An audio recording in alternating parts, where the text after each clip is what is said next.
다 같이 머리 숙여 묵도하심으로 2020년 11월 18일 수요 성서연구 말씀 터다지기 시간 6번째 시간 시작하겠습니다.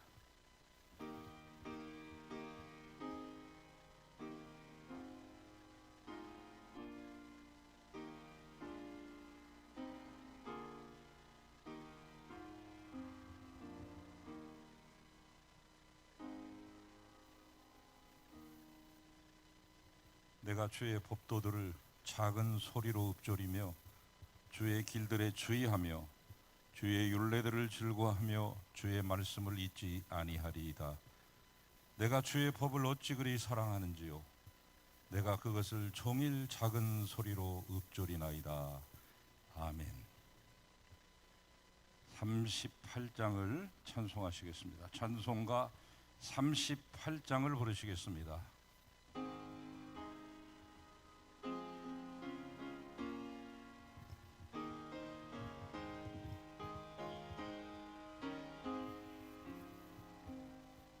예수 우리 왕이여 이곳에 오셔서 우리가 함께 드리는 영광을 받아주소서. 우리는 주님의 백성, 주님은 우리 왕이라. 왕이신 예수님 오셔서 좌정하사 다스리소서. 예수 우리 주시여 이곳에 오셔서 우리가 주께 드리는 찬양을 받아주소서. 우리는 주님의 종들, 주님은 우리 주시라. 주 되신 예수님 오셔서 이 찬양을 받아주소서.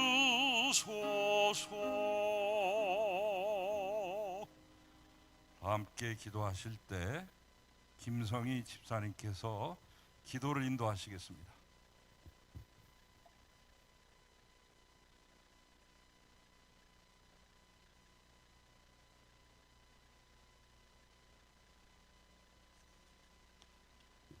다 같이 기도드리겠습니다. 2020년 한 해를 시작하게 해주시고 이제 한 달 반 정도의 시간을 남겨놓고 있는 이때를 되돌아보며 하나님께 감사드립니다. 지난주는 추수감사주일 예배로 드렸습니다. 해마다 감사의 찬양과 축제로 지냈던 감사주일을 쓸쓸하게 보냈지만 그래도 올 한 해 모두 힘들고 어려운 시기를 잘 지켜나가며 이렇게 모여 예배드리니 다시 한번 감사드립니다. 하나님, 고난 중에도 홀로 있을 때도 항상 곁에 계셔 주셔서 감사드립니다. 원치 않지만 연약한 몸으로 병중에 있는 사랑하는 성도님들의 마음을 위로해 주시고 회복시켜 주시기를 간절히 소망합니다. 수능을 앞두고 있는 우리 수험생들에게 건강과 좋은 컨디션을 유지할 수 있도록 지켜주시옵소서. 마음의 평강을 더하여 주셔서 그동안 열심히 준비한 모든 실력을 다 발휘할 수 있도록 함께해 주시길 간절히 기도드립니다. 하나님, 오늘 말씀을 전하시는 김부름 전도사님께 강한 능력으로 붙들어 주시옵시길 간절히 기도합니다. 주의 말씀을 선포하실 때 주님이 주신 강건함으로 우리의 목마름을 채워줄 수 있는 귀한 말씀이 되게 하여 주시옵소서. 사랑의 하나님, 이 어려워진 상황을 불평하지 않게 하시고 우리 하나님을 믿는 자들이 어떻게 해야 하는지, 지금 잘하고 있는지 성령님께 기도하며 묵상하며 행할 수 있도록 정말 하나님이 원하시는 지상 명령인 하나님 사랑과 이웃 사랑을 이 어려운 시대에 어떻게 해야 하는지 올바로 알 수 있도록 깨닫는 지혜를 더하여 주시길 간절히 기도합니다.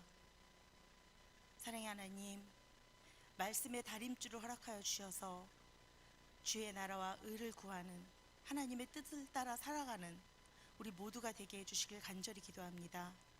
이제 2020년을 마무리하면서 교회 당회와 또 목사님과 장로님들과 많은 일하는 일꾼들이 함께 모여 2021년을 또한 준비하고 있습니다. 주님, 그 모든 것을 준비할 때 사람의 생각으로 하지 않게 하시고 주님이 주시는 지혜로 해나갈 수 있도록 힘을 더하여 주시옵소서. 우리를 사랑하시는 예수 그리스도의 이름으로 간절히 기도드립니다. 아멘.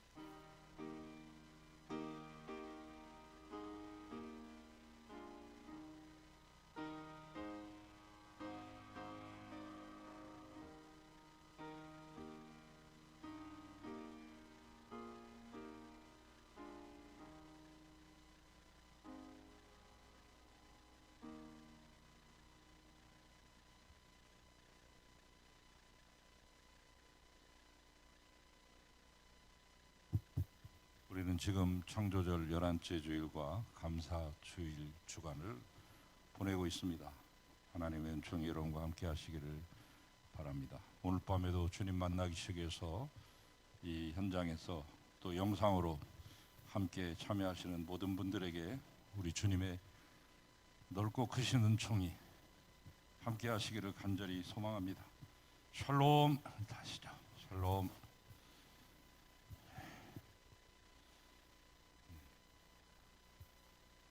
건강에 각별히 유의하시기 바랍니다. 방역 단계가 올라갔습니다. 1.5단계로 올라갔습니다. 그러나 우리 교회는 이미 8월, 9월부터 1.5단계 수준으로 계속 방역을 했습니다. 참여하는 것도 절반 이상 올 수 있지만 연로하신 어르신들이 많아서 3분의 1로 제한해가지고 우리가 일찍이 선제적으로 했기 때문에 특별히 이번 1.5단계로 바뀌고 나서 우리 교회에 특별히 취할 조치는 없습니다. 주눅 들지 마시고 평소에 하시던 대로 수요일이나 또 금요일이나 새벽도 나오시고 주일도 그대로 나오시면 되겠습니다. 그러나 더 주의하시고 교회 안에서 발생하는 것보다 밖에서 하는 것이 더 많으니까 밖에서도 생활하실 때 조심하시고 끝나고 나가서 교인들끼리 식사하시고 친교하실 때도 각별히 유의하시면서 조심하시는 그런 남은 한 해가 되시기 바랍니다. 지금까지 10달 동안 잘해왔는데 갑자기 교회가 폐쇄된다거나 이런 사태가 발생해서는 안 되겠습니다. 지금까지 협조를 잘 해주셔서 감사를 드립니다. 만약에 2단계로 이번 주 중에 격상이 된다고 하면 추후 공고를 또 한 번 드리도록 그렇게 하겠습니다. 그렇게 될 경우에는 50명 이상 못 모이게 될 겁니다. 아마. 그렇게 되면 주일 예배가 많이 힘들어질 것 같기도 한데요. 그런 일이 부디 없기를 바라면서 오늘 330명을 넘었는데 그 숫자는 큰 의미는 없습니다만 그러나 정부는 그 숫자를 가지고 단계를 정하기 때문에 우리의 신앙생활과도 직접적인 연결이 되겠습니다. 더 건강하시기 바랍니다. 성경 통독 로마서 16장까지 읽으시기 바라고, 수능과 취업을 앞둔 고3 수험생들과 우리 청년들 꼭 기도해 주시기 바랍니다. 성탄주일 세례 신청 이번 주 토요일까지 받습니다. 강당 곳곳이 신청하시기 바랍니다. 모든 예배는 실시간으로 송출됩니다. 유튜브 검색창에 송암교회 치고 들어오시면 됩니다. 기독교 방송 CBS 영혼의 양식, 오늘 12월분 이 교회 와서 이 자리에서 내주껏 촬영하고 갔습니다만은 여러분이 선교헌금 보내주신 귀한 것을 가지고 우리 교회를 홍보하고 믿지 않는 분들을 전도하는 용으로 합니다. 여러분이 먼저 많이 보시고 여러분 은혜를 받으시고 어떤 다른 분들과 함께 공유하실 수 있기를 바랍니다. 연말당회 3차 당회가 속회로 다음 주에 열릴 텐데 은혜 가운데 잘 마칠 수 있도록 꼭 기도해 주시기 바랍니다. 어떻게 계획을 세워야 될지 우리는 아무도 예측할 수 없는 상황 속에서 주님께 모두 맡길 뿐입니다. 장로님들 건강과 지혜를 위해서 기도해 주시기 바랍니다. 청년 축제 11월 마지막 주에 우리 청년들이 한 달 넘짓 열심히 준비하고 있는데 잘 마칠 수 있도록 기도해 주시기 바랍니다. 서범원 권사님 그저께 시술을 하시려고 병원에 다시 들어가셨는데 안타깝게도 검사를 했는데 예상했던 것과는 다른 또 현상이 일어나서 좀 지켜보시는 중에 계십니다. 한 2주 후에 다시 오라고 하는 그런 판정이 내려졌다고 하는데 그동안 별일 없으실 수 있도록 여러분이 기도해 주시기 바라고, 하나님이 기적이 함께해서 담즙이 넘치는 것, 다른 곳으로 잘못 가는 것 다 멈추게 하시고 온전히 이제 순적하게 원활하게 이제 하실 수 있도록 그렇게 기도해 주시면 고맙겠습니다. 이제 하나님 말씀 만나겠습니다. 여호수아서 1장 7절 8절 말씀입니다. 여호수아서 1장 7절과 8절의 말씀, 우리 다 같이 2절밖에 안 되니까 한 목소리로 마음 모아서 같이 읽도록 하겠습니다. 오직 시작. 오직 강하고 극히 담대하여 나의 종 모세가 내게 명령한 그 율법을 다 지켜 행하고 우로나 좌로나 치우치지 말라. 그래야면 어디로 가든지 형통하리니 이 율법책을 내 입에서 떠나지 말게 하며 주야로 그것을 묵상하여 그 안에 기록된 대로 다 지켜 행하라. 그래야면 내 길이 평탄하게 될 것이며 내가 형통하리라. 아멘. 주님의 말씀입니다. 오늘 이 시간에는 김보름 전도사님, 박향남 전도사님에 이어서 지난번에 박 전도사님이 모세오경 5시간에 걸쳐서 잘 정리해 주시고 말씀해 주셨는데 그 뒤를 이어서 이제 역사서 공부를 이어가겠습니다. 예상은 한 7주 정도 하지만 그러나 조급하지 않고 하나님의 주신 은혜에 따라서 차분하게 하다 보면 10주도 되고 14주도 될 수 있습니다. 그러나 7주 정도에 마치려고 지금 준비를 했습니다마는 우리 전도사님 잘하실 수 있도록 여러분 응원해 주시고 기도해 주시기를 부탁을 드립니다. 박 전도사님 것도 여러분 많이 그 뒤에 유튜브를 통해서 또 같이 참여하셨던데 우리 김 전도사님도 또 돌아가셔서 잘 모르시겠었거든. 다시 한번 돌려서 보시면 또 이해가 잘 되리라고 그렇게 생각이 됩니다. 앞으로 7주 이상 성경에 나와 있는 역사서 공부를 이끌어가 주실 강사님을 소개합니다. 김부름 전도사님이십니다. 나오실 때 우리 할렐루야로 환영합니다. 할렐루야. 한 번 더 할렐루야.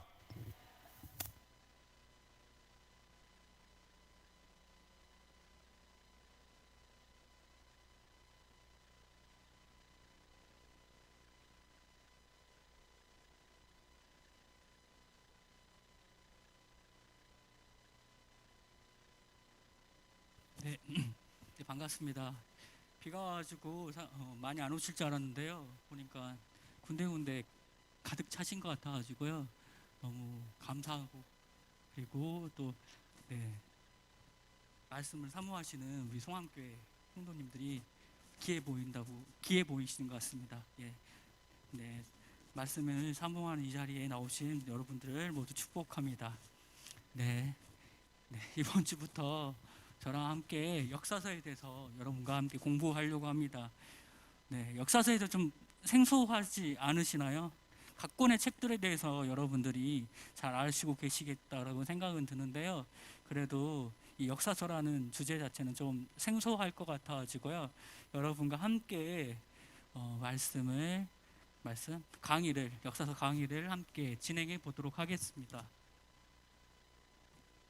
네. 역사서란 무엇인가라는 주제로 오늘은 함께 말씀을 나눠보도록 할 건데요. 역사서란 무엇인가라는 주제를 나누기 전에 전 이 강의를 준비하면서 몇 달 전부터 준비했었거든요. 사실 오늘 하고 그리고 몇 주간에 할 거에 대해서 계속해서 준비하면서 한 가지 질문을 했던 것 같아요. 이스라엘 역사가 나와 무슨 상관이 있을까라는 질문부터 시작했던 것 같아요. 여러분 그런 생각이 드시지 않으십니까? 중동에 있는 이스라엘 작은 나라, 우리나라 전북 크기만큼밖에 하지 않은 나라라고 하거든요. 그 나라의 역사하고 나와 무슨 상관이 있을까라는 것부터 고민해봤는데요. 그것을 말씀 통해서 제가 그 답을 찾아봤었는데요. 갈라디아서 3장 29절 말씀 통해서 저는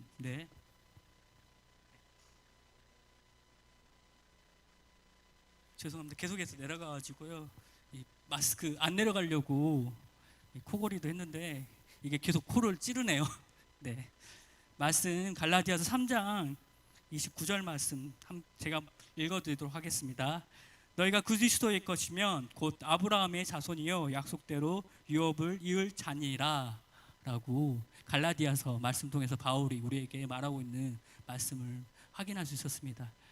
예수 그리스도를 믿는 예수 그리스도의 자녀들, 하나님의 자녀된 사람들은 그리스도에 속한 사람들은 아브라함의 자손으로서 그 유업을 이어갈 자라고 갈라디아에서 이야기하고 있는 것을 통해서 우리가 이 이스라엘 역사라고 이야기하는 성경의 역사에 대해서 우리가 배워야 될 필요성에 대해서 깨달으면서 이 말씀 좀 같이 시작해 보려고 합니다.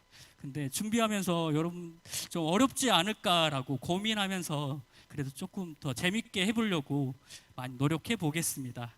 네, 목사님이 준비하면서 저희한테 퀴즈를 내라고 이야기하셨거든요. 네, 그래가지고 준비했는데 원래 끝나고 난 다음에 퀴즈를 해야 되는데요. 시작하기 전에 제가 퀴즈를 잠깐 내도록 하겠습니다. 여러분은 이 그림을 보면서 뭐가 보이시나요? 토끼가 보이는 사람들도 있을 거고요. 네, 또 오리가 보이는 사람들도 계시죠. 네, 이 그림 봤을 때 하나로만 보이진 않는 것 같거든요. 제가 봤을 때도 오리로 처음에 봤었고 다시 봤을 때는 이 그림이 토끼로 다시 보이는 것들을 볼 수 있었는데 이 그림, 다음 그림은 조금 더 어려운 것 같아요. 어떻게 보이시나요? 여자로 보이는데요. 네, 아리따운 젊은 여인으로 보이기도 하죠. 다시 자세히 보면은 다르게도 보이거든요. 한 가지 모습으로만 보이진 않아요. 보이신 분 계시나요, 혹시? 잘 안 보이시나요? 잘 안 보이시나요? 제가 설명해 드릴게요. 잘 보시면은 노인으로 보이거든요. 할머니로 보여요. 네, 보시는 분 계시군요. 네, 이렇게 한 가지 그림이 한 가지의 모습으로 보이지 않을 수가 있다는 거죠. 두 가지의 모습으로 보일 수도 있고, 여러 가지 모양으로 보일 수도 있는 거죠. 오늘은 이런 관점에서 성경을 좀 보려고 그래요. 우리가 봤던 성경에서 좀 다른 관점으로 제가 이야기하는 신학교에서 배우는 그런 신학교 1학년들, 2학년들이 배우는 관점 안에서 이 역사서를 함께 풀어가려고 하는데요. 제가 신학교 1학년 들어갔을 때 제 선배가, 한 학번 선배가 그런 이야기 했거든요. 길을 가면서 이 컵을 이 비유로 이야기하면서 이야기를 해줬어요. 그때는 잘 이해를 못했는데요. 이 컵을 보는 관점에 대해서, 보는 각도에 있어서 보는 각도에 따라 달라질 수 있다라고 이야기하더라고요. 어떤 사람들은 이 밑에서 보기 때문에 이 동그란 면이만 보일 수도 있고, 그리고 저는 위에서 보기 때문에 컵의 안을 볼 수도 있고 이 컵의 다른 모양을 볼 수도 있다라고 이야기했었거든요. 그러면서 그때는 잘 몰랐던 것 같아요. 어렵기도 해가지고 잘 몰랐어가지고 신학에 대해서 이야기해주면서 잘 이해를 못해가지고 그 학부 대학생 때는 공부 잘 안 했다가 한참 있다가 다시 신대원에 와가지고 공부하면서 그때 이런 말이었구나라고 깨달았던 부분들, 그래가지고 신대원 다니면서 구약에 대해서 열심히 공부했었거든요. 그 공부했던 것들 여러분과 함께 나눠보도록 하겠습니다. 네. 첫 번째로 여러분하고 함께 이야기하고 싶은 건요, 구약의 구조에 대해서 이야기하고 싶어요. 네. 박향년 전사님이 구약 전체에 대해서 이야기를 안 해주셔가지고요, 제가 그 부분에 대해서 구약 성경에 대해서 좀 먼저 이야기하고 여러분과 함께 진행하도록 하겠습니다. 구약 성경은요,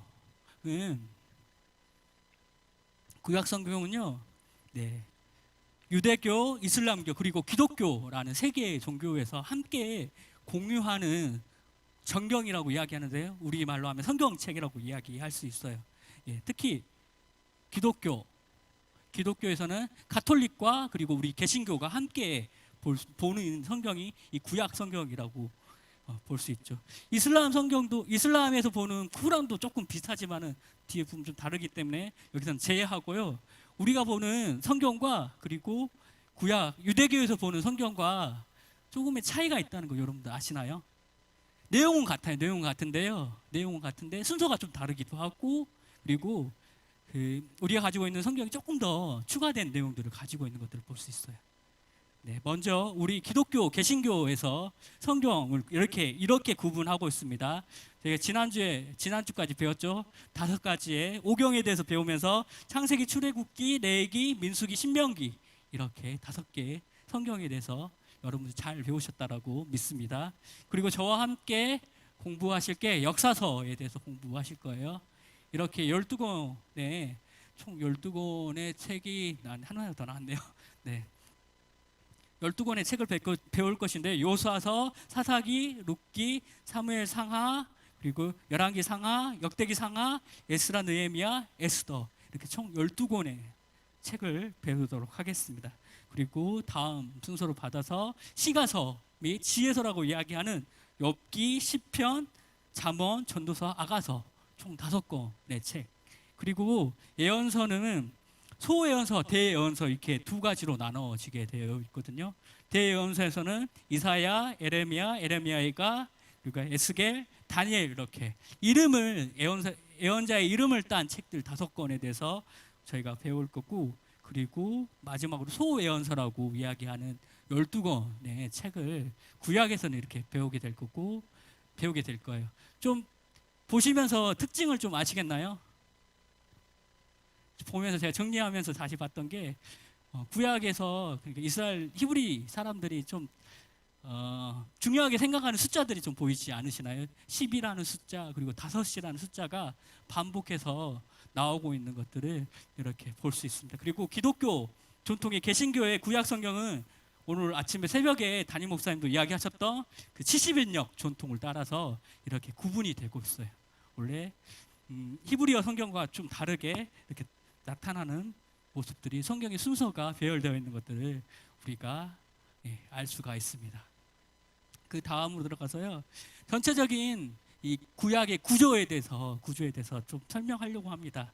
구약은 오경, 저희가 말했던 5권의 오경과 그리고 역사서에는 하나님의 행동에 대해서, 하나님이 이스라엘 백성들에게 어떤 모습으로 나타나시고 어떤 행동을 행하셨던 역사에 대해서 나오고 있고요. 그리고 예언서는 하나님의 말씀에 대해서 보여주고 있습니다.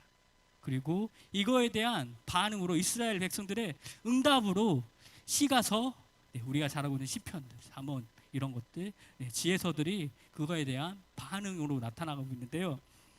이것은 구약의 2가지 축이라고 이야기해요. 구약에서는 2가지 축으로 구성됐다고 이야기하는데요. 직접적인 하나님의 계시로 이루어지는 네, 하나님의 행동과 하나님의 말씀으로 구성되어 있고요.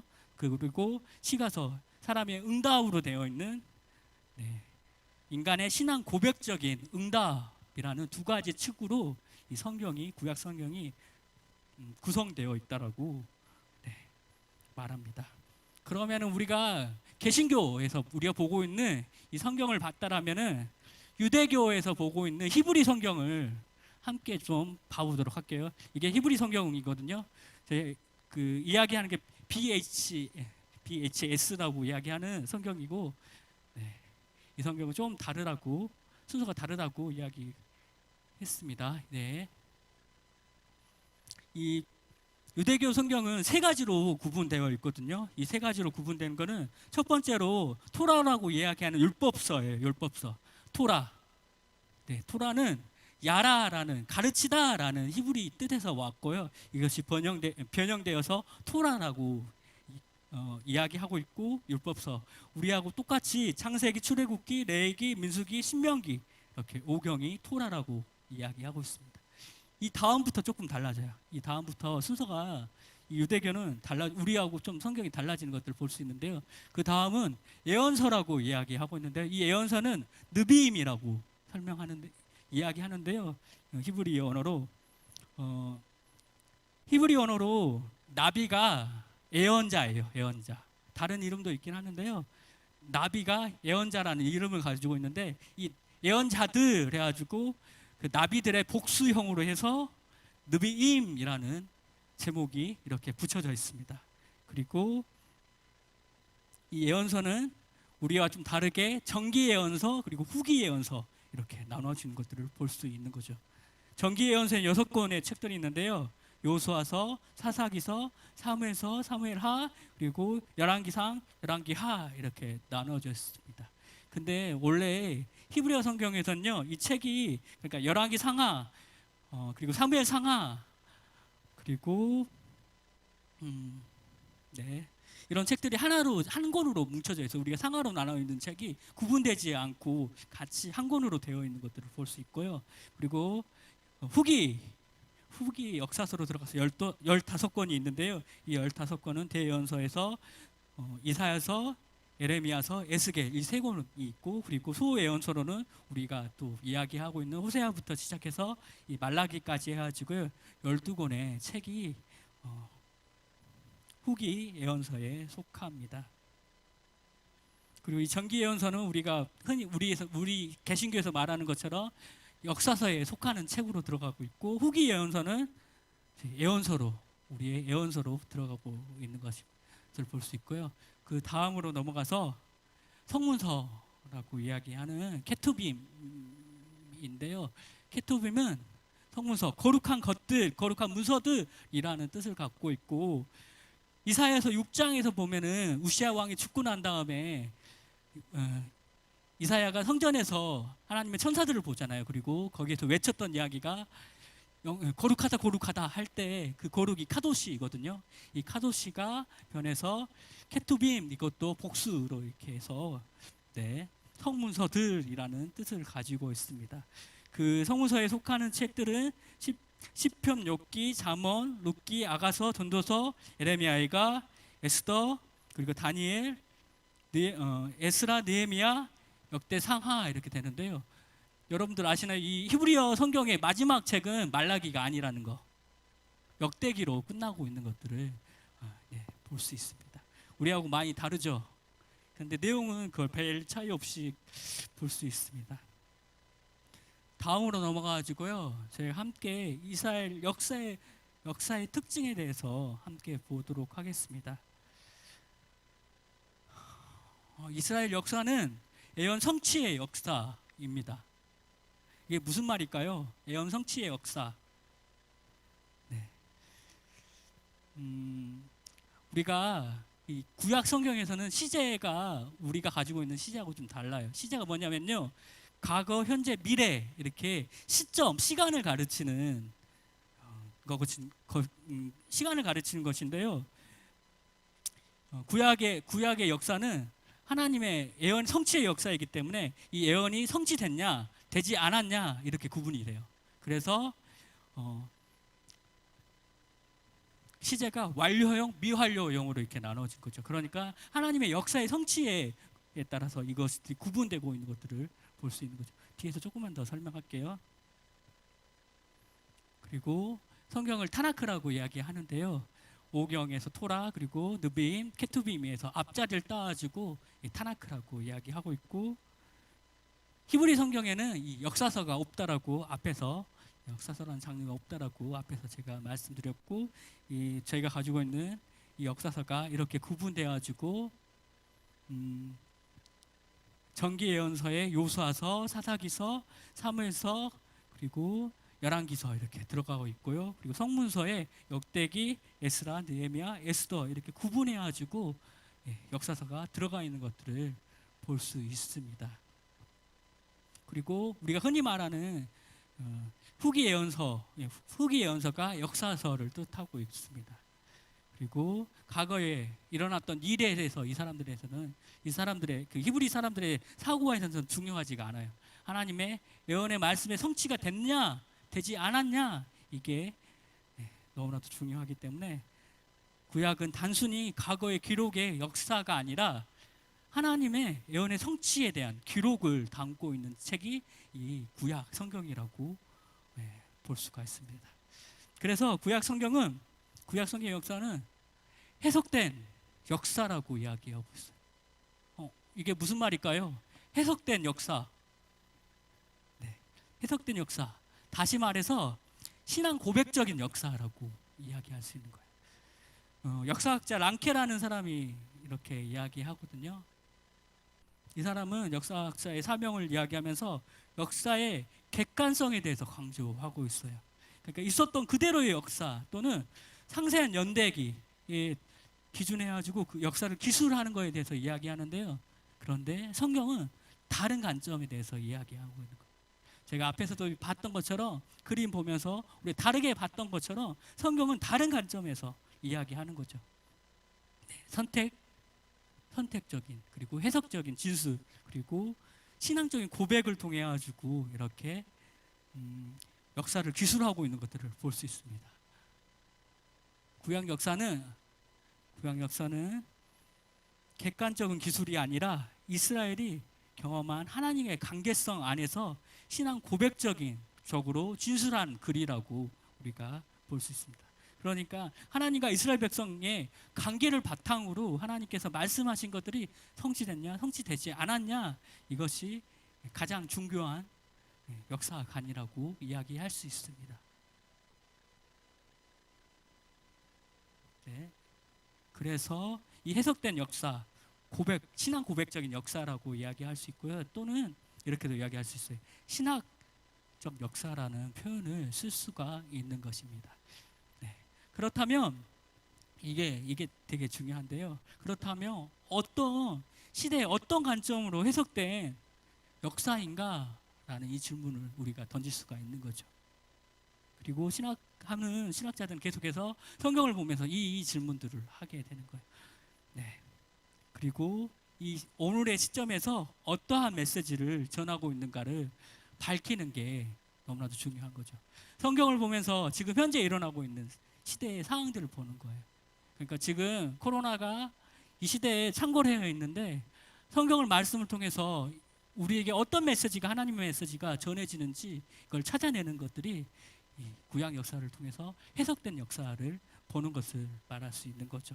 그러기 위해서는 우리가 먼저 해야 될 작업이 어느 시대 어느 청중에게 먼저 이 메시지가 전해지는지 우리가 살펴봐야 합니다. 그리고 역사적 사건과 상황에서 어떻게 해석된 역사인가를 우리가 살펴보고 질문을 통해 가지고 성경을 볼 수 있는 새로운 관점, 새로운 눈을 가질 수가 있는 것입니다.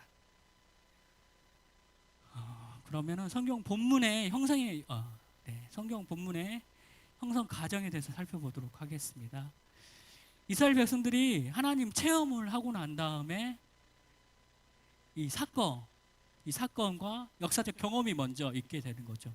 이것이 역사적 경험이 구전을 통해서 그리고 기록을 통해서 글로 남게 되는 거죠. 첫 번째로는 입에서 입을 통해서 사람들에게 전승이 되는 거죠. 사람들에게 전해지는 거예요. 하나님 만났던 역사가 저를 통해서 여러분들에게 전해지고, 여러분 통해서 또 다른 사람들에게 전해지고, 이렇게 되고요. 그렇게 입으로 전해지던 것들이 글로 전해지게 됐고, 세 번째로는 그래서 글로 전해짐을 통해서 계속해서 하나님의 역사가 전하게 되는 것이죠. 근데 이 글이라해서, 모든 글이라해서 책의 기록으로 남는 것은 아니에요. 이것들이 잘 정리되어서 정리되는 과정을 거쳐서 글을 남기는 것이 자료라고 이야기해요. 그래서 이 자료를 가지고 이 성경을 정리할 수 있는 거죠. 그래서 정경적 본문 완성이라고 그 다음 단계를 이렇게 이야기하는데요. 정경화 작업은 글 자료나 이야기 자료들을 모아서 정리하고 하나의 완성된 성경으로 이렇게 구성하고 정리하는 것을 정경화 작업이라고 이야기합니다. 네. 이렇게 신학자들이 책을, 성경책, 구약책을, 특히 구약 성경책을 그리고 역사서를 연구하다 보니까요, 두 가지의 시대가 다른 것들이, 시대가 다른 두 가지의 분류의 역사서가 있다는 것에 대해서 보게 되었습니다. 그 두 가지의 역사서를 이렇게 구분하고 있는데요. 한 가지는 신명기계 역사서라고 이야기하고요. 또 한 가지는 역대기 사관, 역대기계 역사서라고 이야기하고 있습니다. 이거에 대해서 관련돼서는 신명기계는 관련 성서가, 성경이 요수아서, 사사기, 사무엘서, 열왕기서 이렇게 되고 있고요. 그리고 그 지필의 시기에서 이야기할 때 예루살렘이 멸망한 이후 시점으로 보고 있습니다. 그게 근거가 열왕기 하 25장 마지막에 보면은 나와 있거든요. 이 다음 PPT에서 제가 읽어드리도록 하겠습니다. 그리고 역대기의 역사가는 역대기서, 에스라, 니헤미야가 있고요. 그 시기는 포로 기한 이후에 이 성경들이 집필된 것들에 대해서 집필이 완성되었다라고 볼 수 있고, 역대기하 36장을 통해서 볼 수 있습니다. 네. 관련 구절이 역대기하 25장 6절에서 이렇게 이야기하고 있는데요. 그들이 시드기야의 아들들의 그의 눈 앞에서 죽이고 시드기야의 두 눈을 뺐고 노사스를 그를 결박하여 바빌론으로 끌려갔더라라고 이야기하고 있는 거죠. 여기서 보면은 유다가 멸망해가지고 바빌론에 끌려간 역사의 기록이, 흔적이 남아 있는 것들을 볼 수 있는 거죠. 그래서 신학자들은 이 시점에 완성되었을 거다라고 이야기하고 있습니다. 그리고 역대기하를 보면은 역대기하 36장 23절을 보면은 조금 더 다른 시대가 한 50년 정도의 차이가 있다라고 하는데요. 보시면 바사 왕 고레스에 대해서 이야기가 하고 있는 거죠. 그러면서 고레스 측령으로 이스라엘 백성들이 포로에서 기한하고 있는 것들, 그리고 수르바벨 성전 제2성전을 건설할 거에 대해서 이야기하고 있는 것들에 대해서 역대기하 36장 23절 말씀 통해서 우리가 볼 수 있습니다. 그리고 이 당시에 이 성경을 썼던 사람들이 고민했던 질문들이 있습니다. 당대의 질문들, 당대의 과제가 무엇이었는지 한번 봐보도록 하겠습니다. 바빌론하고의 전쟁에서 패배함을 통해 가지고 이 사람들이 고민했던 건 하나님이 졌는가? 하나님이 전쟁에서 패배하셨는가? 라는 질문을 하기 시작한 거죠. 그러면서 바빌론의 신 마르뚝은 이스라엘의 하나님보다 강한가? 라는 질문들. 그리고 영원한 다윗의 왕조의 언약이 파괴됐는가? 하나님이 변하지 않을 다윗에게 언약을 하셨는데 그 약속이 변하는가? 라는 질문이 이들에게, 당대의 그 사람들에게 들었던 질문이었습니다. 그리고 역대기에서는 이제 포로로 돌아와서 포로 기한을 해서 이들이 고민했던 것은 아직도 우리가 하나님의 백성인가, 그들의 정체성에 대해서 고민하기 시작했던 거죠. 하나님 백성으로서의 그 정체성을 유지하기 위해서 고민했었고요. 그리고 성전이 오늘 우리가 우리와 어떤 관계가 있는가. 그러니까 첫 번째 세워졌던 솔로몬 성전과 상관없이 스룹바벨 성전이라는 새로운 성전이 세워졌을 때 이들은 다시 한번 고민하게 되는 거죠. 이 성전과 성전에 정말 하나님이 함께 하신가? 이 문제는 이스라엘 백성과 함께 하느냐라는 고민을 갖게 했던 것 같습니다.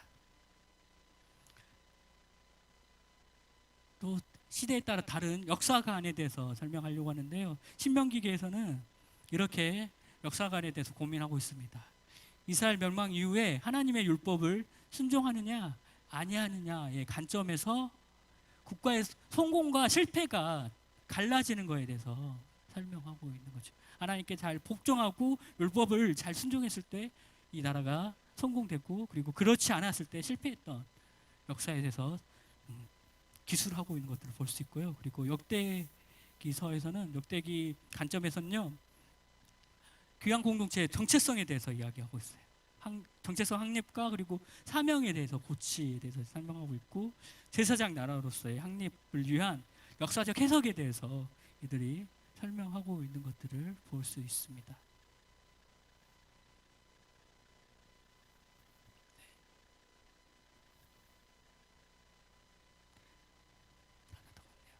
네, 범위는 가나안 땅의 진입과, 신명기에서는 가나안 땅의 진입과 그리고 국가 형성, 그리고 통일 왕국, 남북 왕정 시대, 그리고 이 멸망에 이르는 역사에 대해서 신명기계에서 설명하고 있고요. 역대기서에서는 창조 때부터 왕정 시대, 그리고 유배와 포로 귀환 공동체, 그리고 에스라 느헤미야에 이르는 방대한 개혁의 역사에까지 다루고 있는 것들을 볼 수 있는데요.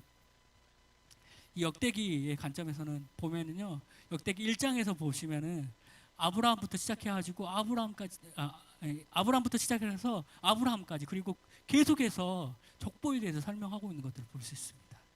근본적으로부터 생각하는 거죠. 근본적으로 이스라엘의 근본이 어디인가, 어디서부터 이 나라를 다시 세워야 될 것인가라는 고민들이 이 역대기 사관의 관점에서 쓰인 성경에서 볼 수가 있습니다. 네, 지필 목적 보도록 하겠습니다. 지필 목적에서는요, 과거의 역사를 분석하고 비판함으로써 현재의 불행과 그 원인을 신학적으로 모색하고 있습니다. 그래서 이스라엘 죄와 그 과실에 고발하는 과거지향적인, 과거의 역사에 대해서 돌아보는 고백적인 것들, 그리고 고발적인 문제에 대해서 설명하고 있고요. 역대기서는 포로 귀환 이후에 절망적인 상황 속에서도 구원의 역사는 계속될 것임을 피력하고 있습니다. 유다 공동체는 새롭게 세워야 되는 미래지향적인 관점에서 이 성경을 쓰고 있는 것들을 볼 수 있습니다. 이처럼 두 가지의 역사가 조금의 차이를 보이면서 성경 안에 같이 들어가 있는 것들을 볼 수가 있습니다. 그럼 역사의 구분에 대해서 같이 살펴보도록 하겠습니다.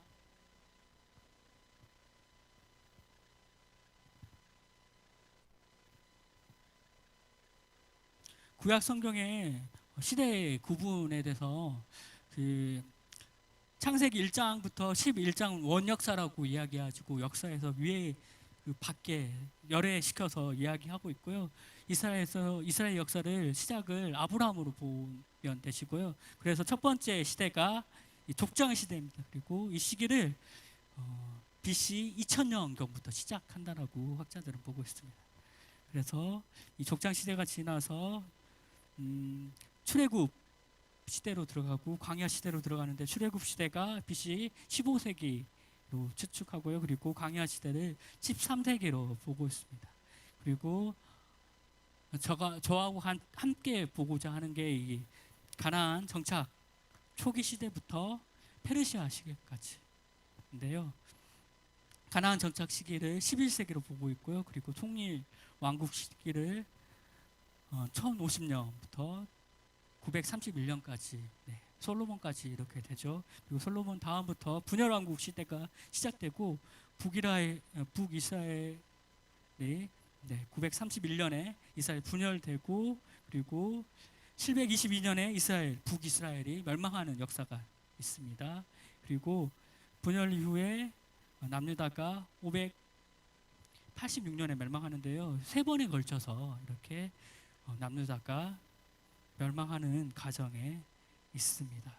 그 다음에 바벨론의 포로로 끌려가서 이렇게 생활하고요. 그리고 바벨론이 지나고 난 다음에 페르시아 시대가 지나고 이스라엘이 귀환하는 시대를 경험하고, 그리고 그리스가 통치하고요. 그 다음에 로마 시대로 가서 예수님까지 연결되는 구약의 역사의 시간을 볼 수가 있습니다. 예. 구약 오경과 역사서의 주제로 간략하게 두 가지로 이야기했을 때, 오경의 역사의 주제는 한 가족이 한 족속으로 성장하는 이야기를 담고 있는 게 오경의 역사인 것 같습니다. 그렇다면 이 역사서는 이스라엘 족속, 그러니까 야곱 족속이 한 국가를 형성하고 또다시 신앙 공동체를 이루는 역사를 담고 있는 게 역사서의 주제라고 크게 볼 수가 있습니다.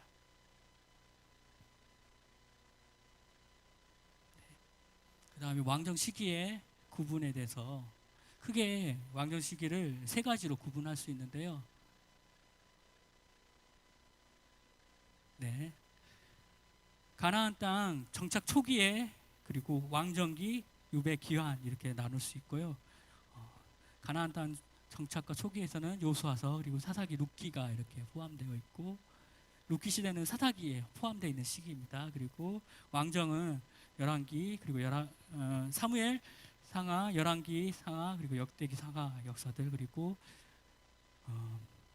유배와 기한에서는 에스라, 느헤미야, 그리고 에스더 이렇게 시대가 구분되어 있는데요. 크게 이렇게 볼 수 있고, 조금 더 자세히 그 시대를 나누어 봤을 때 왕전 이전의 시대로 이야기할 수 있는 게 먼저 요수아의 시대, 요수아 1장부터 시작해가지고 사사기 1장에까지 이야기가 있고, 그리고 그 이야기는 가나안의 정착에 대해서 다루고 있는 것입니다. 그리고 요새서 가나안 정착 전쟁과 그리고 분배에 대해서 이야기하고 있는 것들을 볼 수 있고요. 그 다음에 사사기에서 사사들의 이야기가 나오고 있고, 본격적으로 2장부터 시작해서 24장까지 사사 시대를 보고 있습니다. 그리고 마지막 사사라고 이야기하고 있는 사무엘은 통일왕국 시대에 분류하기도 하고, 그리고 마지막 사사로 분류하기도 하고 해서 양쪽 다 속해 있는 사람이라고 이야기할 수 있고요. 그리고 이 통일왕국 시대의 그 첫 번째 왕으로서 사울이 등극하게 됩니다. 그 이야기가 사무엘상부터 시작해서 이야기되고요. 15장까지가 사무엘과 사울의 이야기가 됩니다. 그래서 왕국의 성립기에 대해서 다루고 있고, 그 다음으로 두 번째 왕인 다윗이 왕국 시기를 하고, 사무엘상 16장부터 사무엘하 24장까지 다루고 있고요. 왕국의 발전기가 이곳에서 볼 수 있습니다. 그리고 왕국의 정성기로서 솔로몬 이야기가 되고 있고요. 열왕기상 1장부터 11장의 내용을 다루고 있습니다. 그 다음으로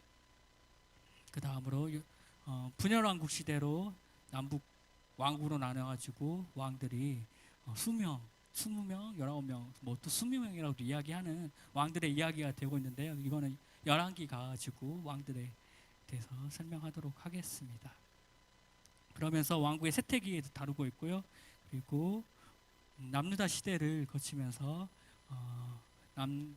남왕국의 왕들의 이야기가 열왕기하 18장부터 25장에서 왕국의 멸망기에 대해서 다루고 있는 것들을 볼 수 있습니다. 그 다음에 조금 더 프로기 시대에 대해서 부분을 좀 더 보고 싶은데요. 첫 번째 분열왕국 시대에서 북왕국이 주전 BC 722년에 아수르에 의해서 멸망하는 역사들이 있고요. 그리고 남왕국이 BC 주전 587년 바빌론에 의해서 멸망하게 됩니다. 앞에서 이야기했던 것처럼 남왕국 세 번에 거쳐서 멸망하게 되고요. 그 다음에 바벨론 포로기 시간들을 보내고, 그리고 페르시아 통치기 이 시간을 보내죠. 이것들을 조금 더 세분화시켰던 것들은 예루살렘에 기한하는 고레스 칙령에서 1차 기한이 이루어지게 되죠. 그러면서 돌아와가지고 예루살렘 성전을 건축하게 됩니다. 그런 이야기들이 여기에 담겨져 있고요. 그리고 에스더의 이야기들, 두 번째 2차 기한으로 에스라가 기한하는 이야기들, 그리고 3차 느헤미야가 기한해서 성벽을 완성하는 이야기 스토리들이 나와 있고, 그다음에 그리스 통치기의 시간들이 이스라엘 포로기의 시간들로 구성되어 있습니다.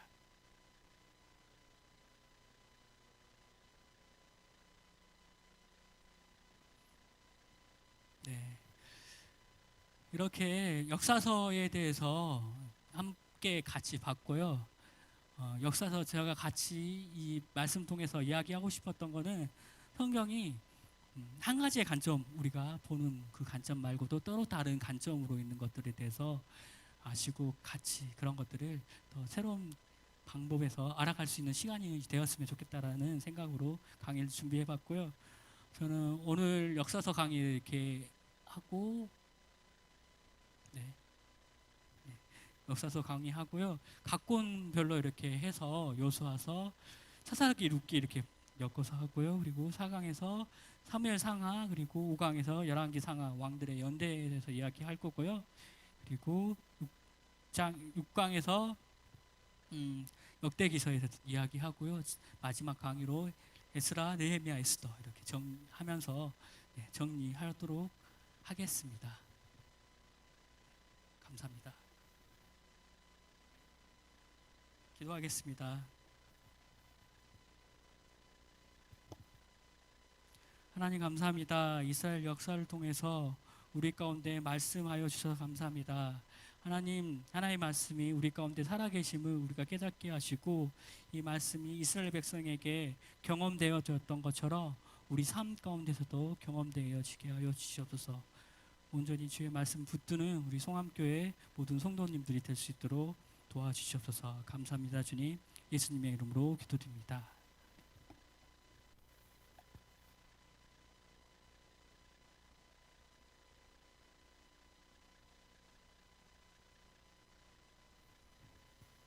네, 감사합니다. 저희 첫 번째 1강을 마쳤는데 앞으로 시간이 지나갈수록 더 자세하게 재미있게 준비해서 우리에게 말씀해 주시리라고 생각이 됩니다. 앞으로 더 좋은 강의를 부탁드린다는 의미로 박수 한번 보내겠습니다. 감사합니다. 고맙습니다. 본인 것만 해도 되는데 지난번에 구약의 전체 역사가 개관이 안 됐다고 그래서 굳이 모세 오경의 역사부터 해가지고 약 1600년의 역사를 개관하면서 하시느라고 여러분 한 30분 동안 1600년 역사를 다녀오시느라고 욕들 보셨네요. 애들 쓰셨어요. 감사합니다. 뭐 그 가운데서 이제 우리 전도사님은 한 1300년, 1200년 정도의 역사를 쭉 끌고 갈 겁니다. 여호수아에서부터 에스더서, 그러니까 그 정도까지 끌고 갈 텐데 여러분 잘 따라오시기를 바라고, 우리 정여세 목사님도 지금 박사 코스 하시고 또 김혜정 전도사님도 박사를 수료하셨고 또 우리 김부름 전도사님은 박사 같은 석사입니다. 여러분 아시겠어요? 박사 같은 석사. 이분들이 더 무서운 겁니다. 박사 같은 석사. 공부 많이 하신 분들이에요. 히브리어 공부도 하시고 이렇게 해서 실력 있는 분들인데 이제 첫 번이니까 대강 이렇게 쭉 이렇게 하셨습니다. 여러분 이제 다른 성경은 그냥 이야기처럼 동화처럼 여러분 하도 많이 들어서 귀에 익으신데 뭐 이삭의 이야기, 요셉 이야기, 또 시편도 여러분 많이 읽으시고 암송도 하시니까 쉬운데 오히려 이 역사서가 어렵게 생각이 되실 수가 있어요. 그러나 이 역사서를 잘 공부하셔야 이 성경 전체의 이 뼈대를 알고 흐름 줄기를 알 수 있습니다. 우리나라의 이 태백 산맥의 이 줄기가 쭉 내려오듯이 그 줄기를 딱 잡고 있어야 성경을 여러분이 이해하시기 좋습니다. 역사를 모르는 민족은 망하게 돼 있습니다. 구약의 역사를 통해서 우리의 역사를 재조명하고 우리가 어떻게 나가야 될 건가 하는 것을 이 한 강의 한 가지 메시지가 선포될 때마다 늘 영감을 통해서 그것을 캐치하시고 붙잡고 실행하면서 나갈 수 있는 좋은 계기가 되기를 바라며, 계획은 저렇게 됐으나 하다 보면 10강의도 되고 14강의도 될 수 있다는 사실을 제가 미리 여러분에게 예고하면서, 아니 예언하면서 저도 이제 그만 말을 마칠까 합니다. 다시 한번 감사를 드립니다. 다 같이 일어나셔서 546장 오랜만에 이 찬송 부르는데요, 박수하면서 힘차게 주님의 말씀하신 약속 위에서 굳게 서기로 다짐하면서 546장을 박수하시면서 부르시겠습니다.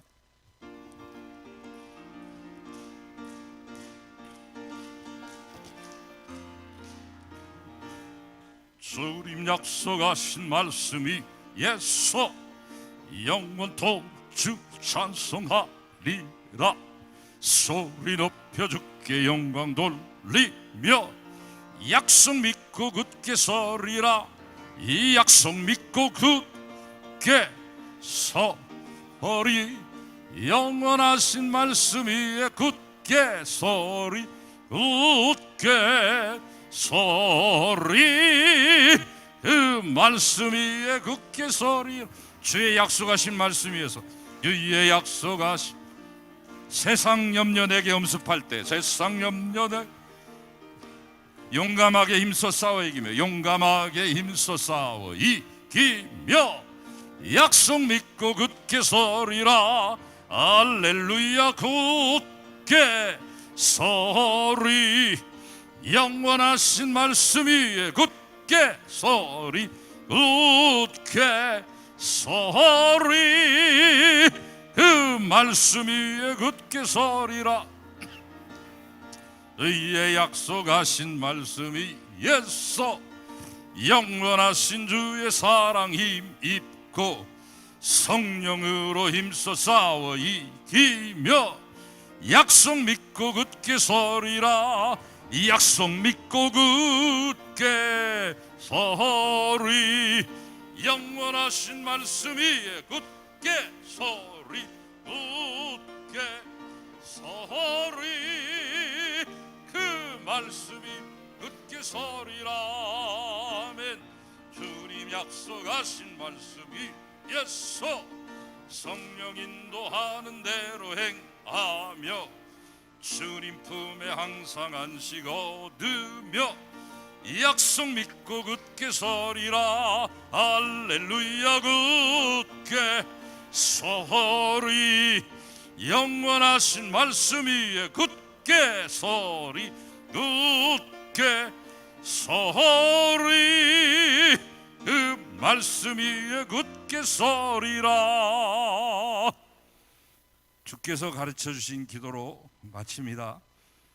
하늘에 계신 우리 아버지시여, 이름이 거룩히 여김을 받으시오며 나라의 마옵시며 뜻이 하늘에서 이룬 것 같이 땅에서도 이루어지니라.